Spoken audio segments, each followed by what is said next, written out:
October 11th, 1864. Yesterday, the army at the front had a fight, and General Sheridan captured 11 more cannon. The loyal people in Winchester rejoice, and the rebels are downhearted. It is funny to sit in my tent and receive applications from the people for guards. We always ask this question: are you loyal to the United States? The majority immediately go into a long argument to prove that the South is right and the North wrong. We do guard all property, whether belonging to loyal or disloyal parties. Colonel Edwards is in command of the city, and the 37th Massachusetts Volunteers are doing provost guard duty, with Lieutenant Colonel Montague as provost marshal. It would be hard work to tell what kind of duty the 2nd Rhode Island is doing. We have to guard the picket line, furnish guards to trains, look after property, etc. My pet lamb, Dick, survived the battle and is well known in the city. He follows me or my horse wherever I go. October 13th, 1864. Rumors are about that the 6th Corps is to return to Petersburg. I hope not, for I rather like this place. The weather is cold, and we have had a hard rain. October 14th, 1864. I am again officer of the day and in charge of the picket line. Colonel Mosby, with his rebel cavalry, has been hovering about the city all day, but did not attack us. He is in Virginia, what the Alabama was on the ocean. We never know when or where to expect him. When I have been out with the 2nd Rhode Island, I have tried to bring on a fight with him, but have never succeeded as yet. I had a long, hard ride today, as our picket line surrounds the city, and of course the circuit is large. But the day was fine, and I rather enjoyed it after all.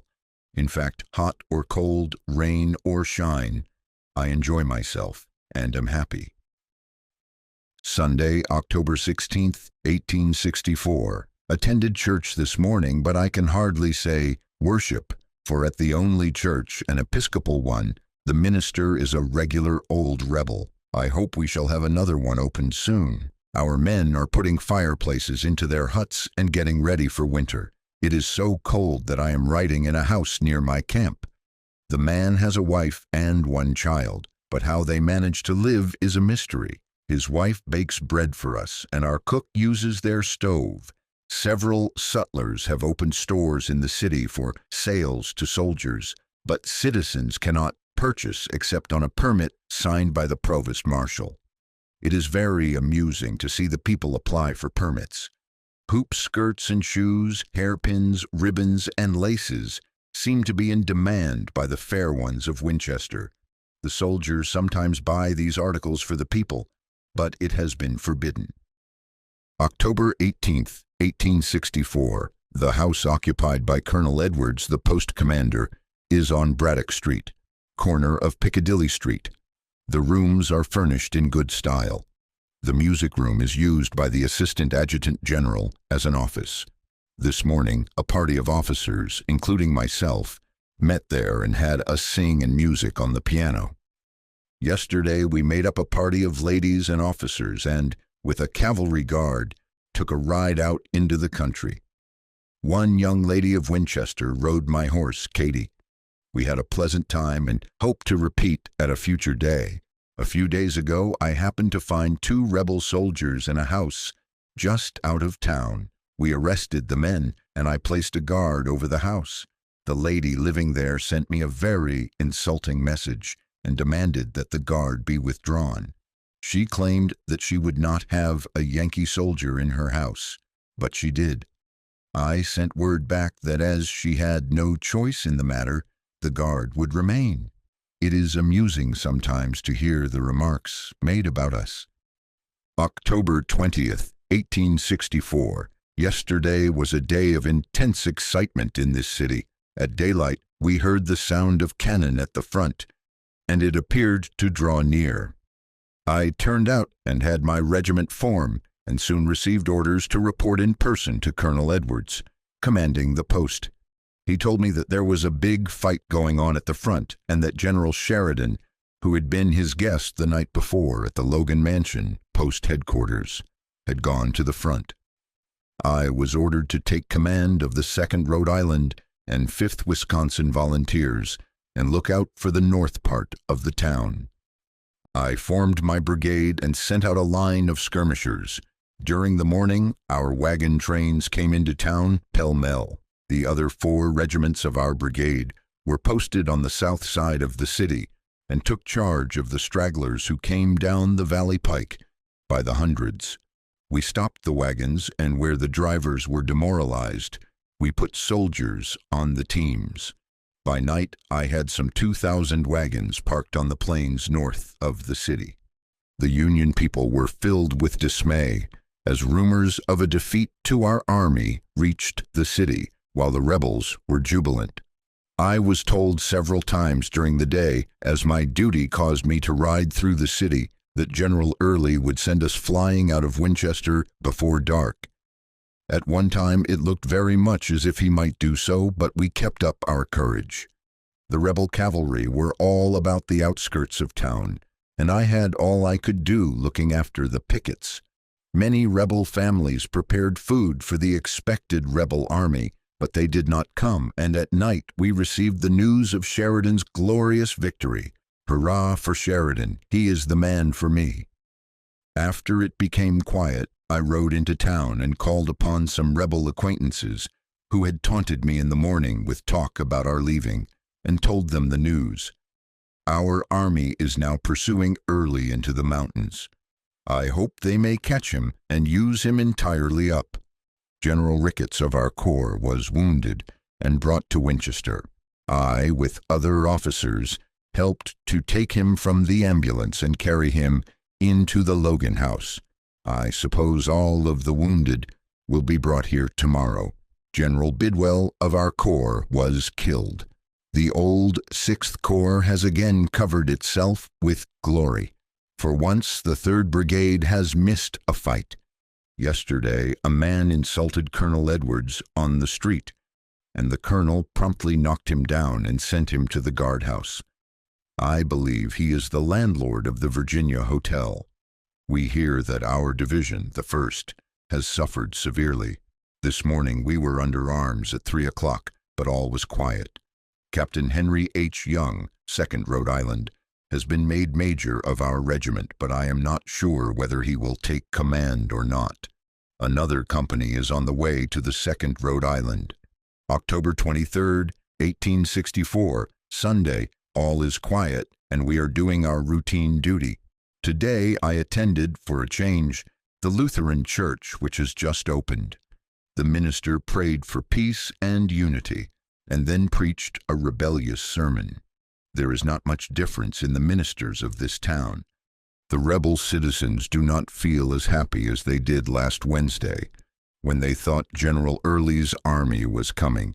The rebel General Ramseur's body was brought into Winchester today, escorted by 2 rebel majors. Both armies suffered severely in the battle of the 19th of October, but it was a victory for the Union and a defeat for the secessionists. Since the 19th of September, we have captured from the enemy 70 pieces of artillery. Jeff Davis must keep his guns at home if he does not want to lose them, for General Sheridan claims everything that comes into this valley. Well, a few more victories like the 2 we have had in the valley, and the war will be over. No one will rejoice more than myself, for I am tired of bloodshed. But God has been good to me, and I hope I shall live to see the end, as I saw the beginning of the rebellion. October 25, 1864. We had another scare today. General Alfred N. Duffier, formerly colonel of the 1st Rhode Island Cavalry, left our lines on the north side of the town today, in an ambulance bound for Martinsburg. Soon a soldier came back and reported that the general had been captured and that the rebels were coming in force. The troops were formed, and I sent out some men to investigate. They found that the general had been captured by General Mosby's guerrillas, and this ended the scare. My sheep, Dick, is a character and has been taught many tricks by the men. He is belligerent in his disposition, and woe be to any who is not on his guard when Dick approaches. I think I shall send him to Barnum as a curiosity in the sheep line. Headquarters, 2nd Rhode Island Volunteers, near Middletown, Virginia, November 1st, 1864. We have left the delights of Winchester and are now at the front with our division and corps. Last Friday night, October 28th, I was ordered to report to the post commander. As I was on duty as an officer of the day, I thought it was another Mosby scare, but I was told by the colonel commanding to relieve all pickets belonging to our brigade with troops that would report to me and to be ready to march the next morning to the front. We did not sleep much, for we had much to do and many goodbye calls to make. But it was of no use to feel badly about it, for I am only too grateful that we have had such a fine rest in Winchester. I called on several friends and then made my preparations for departure. My men had just built me a fine house, and this I turned over to Lieutenant Colonel Snyder of the 9th New York Regiment, who relieved me. Saturday morning, I left Winchester with our drum corps playing "Oh, Carry Me Back to Old Virginie" and "Glory Hallelujah." The Union people applauded and the rebels scowled. Colonel Edwards remains in command of Winchester, with the 37th Massachusetts as provost guard. Colonel Isaac C. Bassett commands our brigade. We arrived at the front about 3 o'clock in the afternoon and found the army encamped on the line of Cedar Creek and on the battlefield of October 19th. General Wheaton, who commands our division, rode over to see his old boys, as he calls the 2nd Rhode Island. The fields look more like a cemetery than a camp, for they are covered with graves. Mountains enclose us on 3 sides, and the scenery is very beautiful. It is very cold, and we keep huge fires burning in front of our tents day and night. The rebels have entirely left our front, and we perform our regular drills as if we were in a permanent camp. Near the camp there are 2 caves formed in the solid rock. One is about 30 yards long and quite high. I went into it yesterday and fired my pistol to hear the echo. Major Young, 2nd Rhode Island, has been detailed as Chief of Scouts on General Sheridan's staff. This leaves the command of the regiment in my hands. Several officers have been commissioned in the regiment. 2nd Lieutenant Easterbrooks is to be 1st Lieutenant, Adjutant Smith is to be Brevet Captain, Quartermaster Sergeant Robert Small to be 1st Lieutenant, 2nd Lieutenant Gleason to be 1st Lieutenant, Sergeant David Small and William Perry to be 2nd Lieutenants. Near Middletown, Virginia, November 6, 1864, a train of wagons came through from Winchester yesterday. They had a hard time. 1 man killed and 4 captured by Mosby's men. A mail came with the train. This morning we had another scare, and the whole army was on line at daylight, but the enemy did not appear. The ground was covered with snow this morning, and the mountains are white on their summits. Today I took a ride over to the camp of the 1st Rhode Island Cavalry and saw several of my friends. It is very cold, and the men hover over their fires. It is rumored that this army will winter near the city of Winchester, but I have some doubts about it. Still, something will have to be done soon, or the men will suffer much from the heavy snows that will come soon. Near Middletown, Virginia, November 8, 1864. Today we have held an election for president under the law that allows soldiers to vote. Lincoln, of course, is the favorite with the soldiers. For 3 days it has rained, and we have been under arms every morning at daylight, waiting for the enemy to appear, but he does not show up. I have had a log hut built for my quarters, but I trust we shall not have to stay here for the winter, for it is a bleak, desolate sort of a camp. If we do not go back to Petersburg, I hope we shall move either up or down the valley. Near Kernstown, November 10th, 1864, the band at brigade headquarters is playing the Star-Spangled Banner in honor of the re-election of President Lincoln. Yesterday, the entire army fell back to this little town or village, which is only 3 miles south of Winchester. The location is pleasant, and we are camped in a fine oak grove with plenty of wood for fuel. This morning, a large party of officers, including myself, rode into Winchester. We had a fine time and returned this evening. It seemed quite homelike to me to meet my friends again.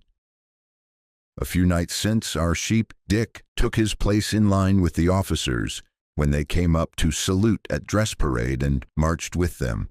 It made lots of fun for the boys. Near Newtown, Virginia, November 13th, 1864. Here I am, 3 miles from camp and in charge of the picket line. I am quartered in an old log house occupied by one of the natives. Yesterday, the rebels attacked our cavalry in sight of our camps, but were driven off with the loss of 3 of their cannon. General Torbert was in command of our cavalry, and the fight was sharp for a few minutes. It is Sunday, but nothing would indicate it here. Our men back in camp are building a line of rifle pits. Near Kernstown, November 13th, 1864. Our line of fortifications is finished, and I should not be surprised if we remained here for some time. The weather is growing cold very fast. Camp Russell, near Kernstown, November 18, 1864. Our camp has been named Russell in honor of General D.A. Russell, killed September 19th at Winchester. An order came in just now and said, General Wheaton sends his compliments and would like to see Captain Rhodes at division headquarters. I immediately reported to the general and found that he had received a new division flag, a present from the ladies of Providence. The flag is a fine one, and the general well deserves the compliment. It is raining, but I am quite comfortable. My quartermaster sent me up a tent, and I have had a fireplace put in. Yesterday, our brigade was reviewed by the brigade commander. The officers of the 2nd Rhode Island were complimented on the manner of their salutes. Camp Russell, November 20th, 1864. Still raining, and I fear the grand review by General Sheridan, which is down for tomorrow, will have to be postponed. I have an invitation to dine at brigade headquarters on Thanksgiving Day. Martinsburg, West Virginia, November 26, 1864. Last Tuesday, our regiment was detailed to guard a wagon train to this place. Just at dark, we left camp and marched to Winchester and halted on a hill without tents or fuel. It was one of the coldest nights I ever knew.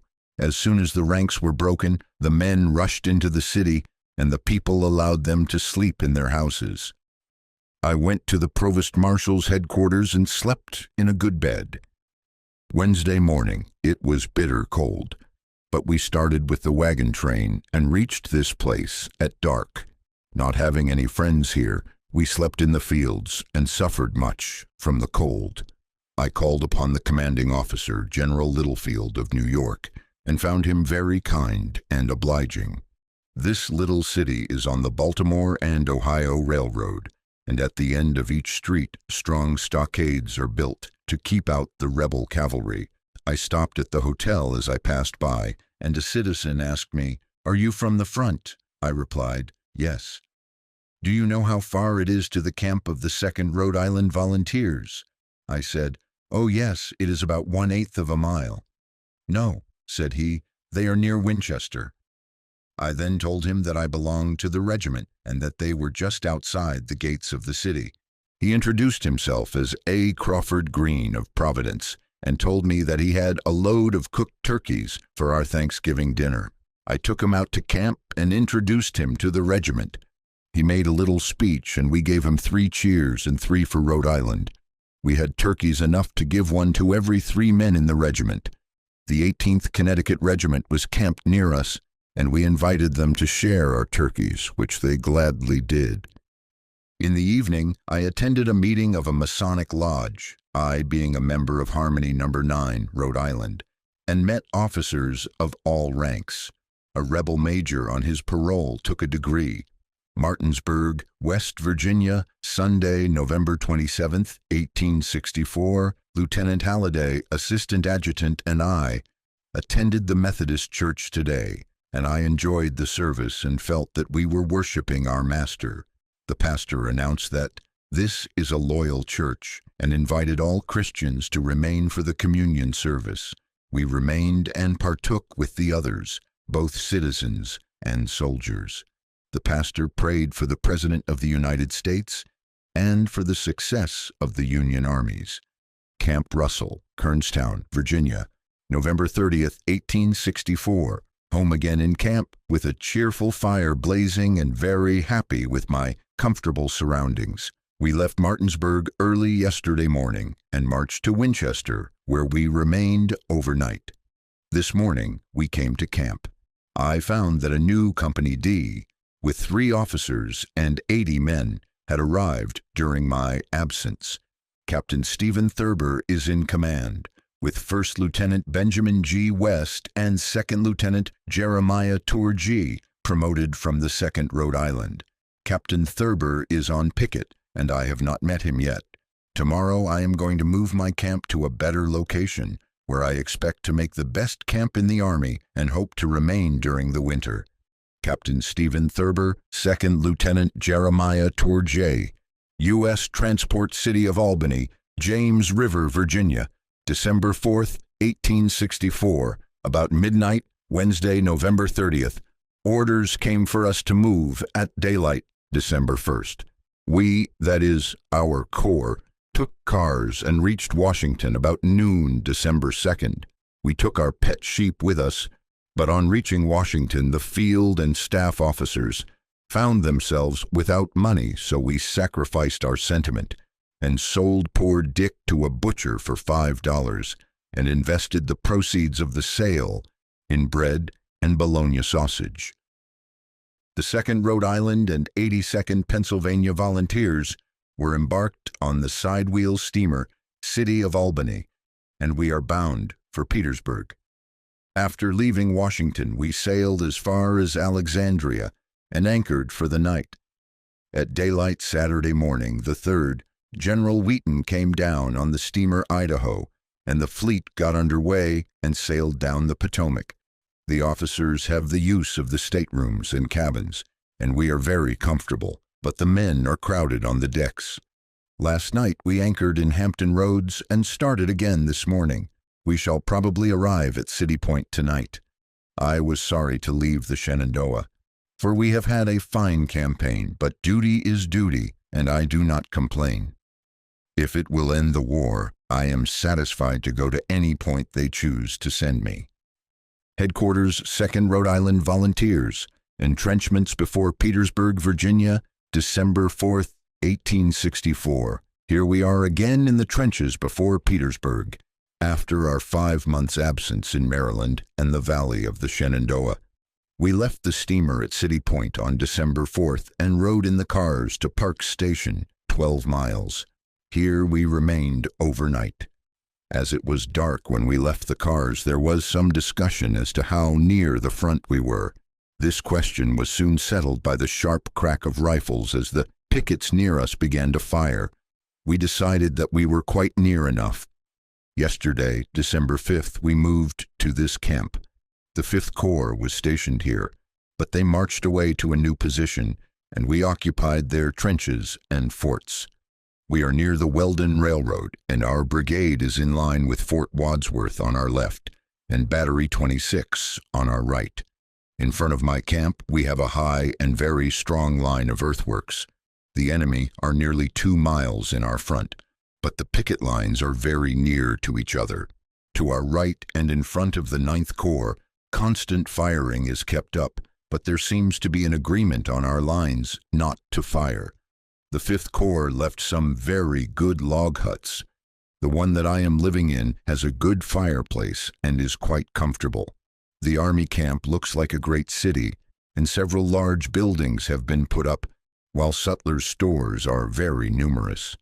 But the change from the valley is great, and it will take some time to get accustomed to siege work, which we dropped so suddenly in July last. Little progress has been made since we left here, but we know the war will end in our favor sometime. December 7th, 1864. Today I am Division Officer of the Day and have charge of the picket lines. This morning I rode along the entire line in full view of the rebels, but not a shot was fired. The rebel works are very strong, and I could see their men walking about and could count the guns in their forts.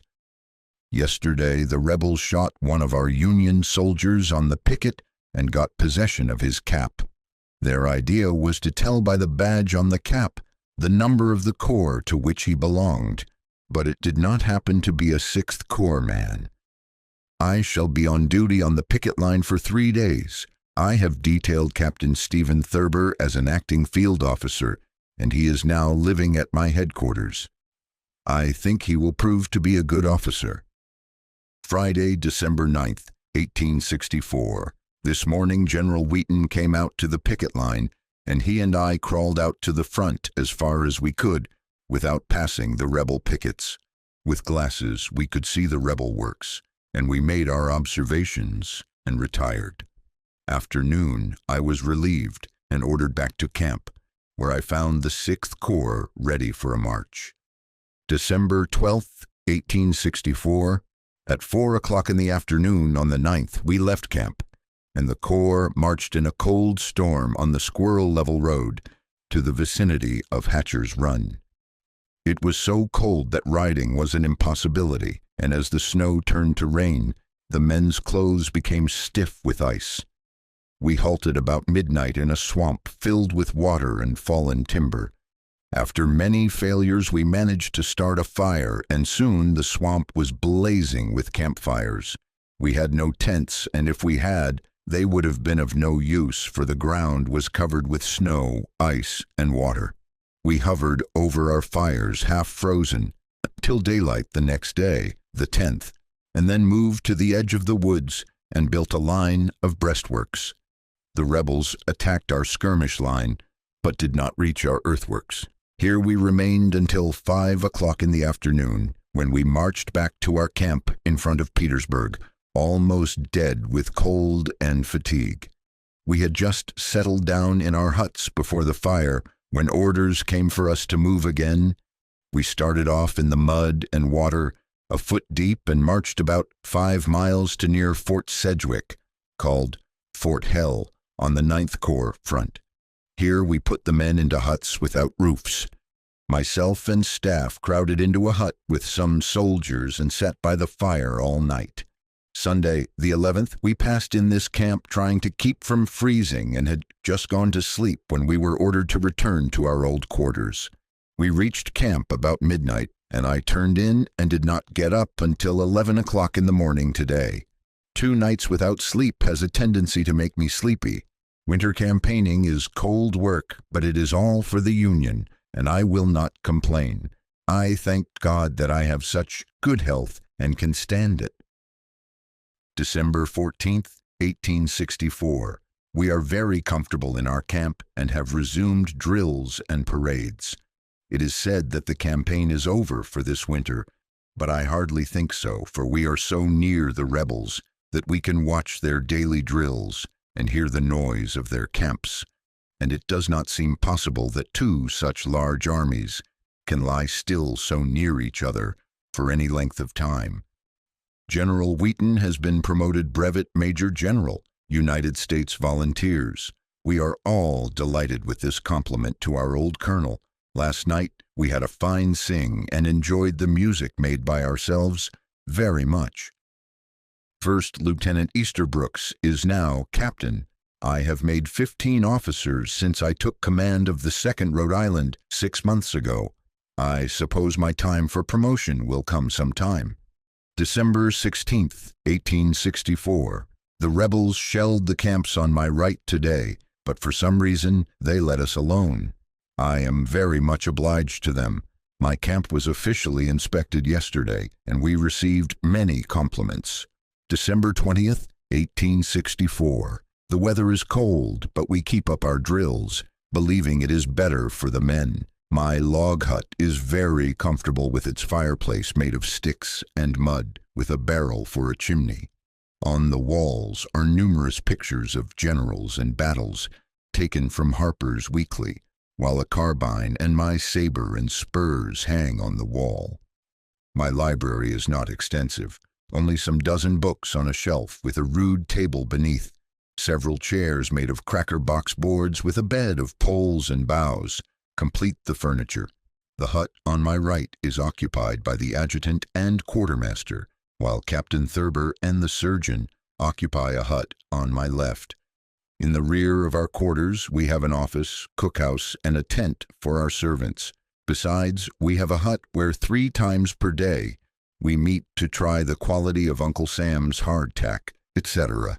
We had a brigade dress parade tonight, which attracted some attention. December 21st, 1864, a wet, stormy day and nothing going on to report. We are glad to stay in our huts and keep dry and warm. December 22nd, 1864, the weather is too cold to get up our usual scare on the picket line. We do not fear the result of an assault by the enemy on our works, for they are very strong. The forts and batteries, as they are called, are within range of each other and are connected by curtains or rifle pits. In front of our works are deep ditches now filled with water, and in front of this an abatis made of limbs and trees, driven slanting into the ground and with the points sharpened. Then we have wires stretched about in every direction, about 6 inches or a foot above the ground. And still in front of all this, the trees are slashed and piled up in great confusion. I wish the rebels would try to take our lines. It would be fun for us. Sunday, Christmas, December 25th, 1864. This is the birthday of our Savior, but we have paid very little attention to it in a religious way. Last night, a party of officers from the 49th Pennsylvania Volunteers came to my quarters with the band and gave me some fine music. Just as they left, a party of officers from the 37th Massachusetts Volunteers came and gave me a serenade. I invited them in and entertained them the best that I could. About midnight, Company F, a new company, arrived in command of Captain John A. Jeffries. This gives me 6 full companies, and I now have one of the largest regiments in the brigade. About 2 o'clock this morning, I turned in for a sleep. This morning, it being Sunday as well as Christmas, we held our usual inspection, and then I took a ride and dined with some friends. It does not seem much like Sunday or Christmas, for the men are hauling logs to build huts. This is a work of necessity, for the quarters we have been using are not warm enough. This is my 4th Christmas in the Army. I wonder if it will be my last. December 26th, 1864. My adjutant Thorndike J. Smith arrived to see me last night in camp, and I was delighted to see him. He came on business and is to return for duty soon. December 27th, 1864. We have been busy all day building quarters for the new Company F. Yesterday we received the news of the capture of Savannah, and this morning a grand salute was fired in honor of the victory. Since Christmas it has been quiet with very little firing on the lines. December 29th, 1864. Our camp is finished and looks well. The huts are all of one size and the 6 streets are graded. The medical inspector of the Corps took a look at our camp yesterday and said in his report that the appearance of the camp was highly commendable. Tomorrow we shall commence new huts at headquarters. December 31st, 1864. Goodbye, old 1864. Your departure is not regretted, as it brings us so much nearer the end of the war. May God grant us success in the year about to open. That concludes the 13th part of the story. Thank you very much for listening. Please subscribe for more episodes and leave a comment.